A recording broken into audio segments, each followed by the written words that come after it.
Eric Lyman, who's a journalist from Rome.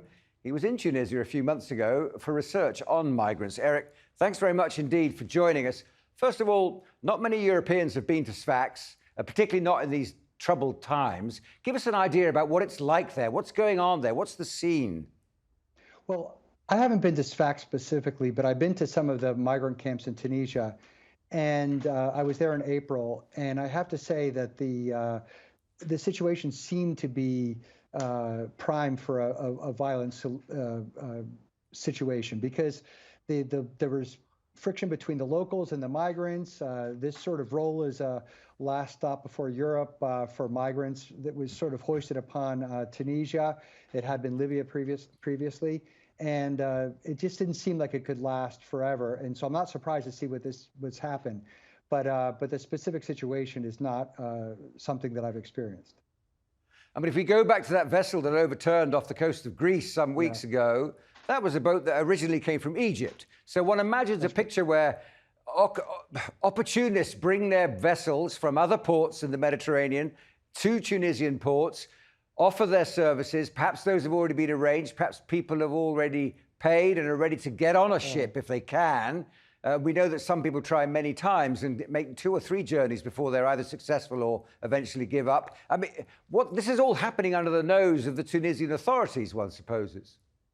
Well, not only under the nose of the Tunisian authorities, although that's certainly true, but also under the noses of the European Union authorities, because it's the EU that is working to change the incentives for some of these potential asylum seekers.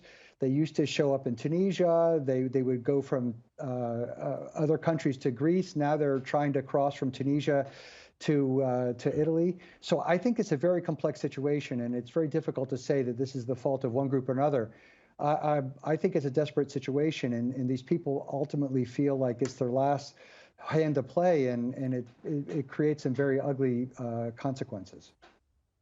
Journalists, when they speak to the migrants waiting on the coast of countries like Tunisia, but particularly Tunisia, they have stories of having already planned their route some months before. They describe how they really felt they had no option but to leave their families and become a potential breadwinner in a bigger economy than their own, sometimes from West Africa, from the coast there, sometimes from Central Africa. These routes are becoming more and more established, and so presumably the word is out across Central Africa. If you make your way to Sfax or if you make your way to Tunisia, there will be a possibility for taking it further.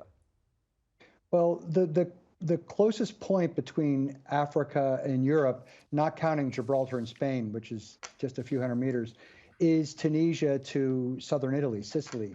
And so there are a lot of people who do try to do this, but I always think about how desperate somebody must be to know that they're putting their life on the line, to know that they're leaving their lives behind. They may never see family and loved ones again. It's a very difficult decision to make. And I think the people who I've spoken to in these situations who come to that point, they feel like their back is against the wall. They've got no other choice than to do this. They're not unaware of the dangers. They're not unaware of the risks and the costs and so on. But it's I think that they must feel that they've got no other alternative. Eric Lyman, thanks very much indeed for joining us this evening here on TRT World.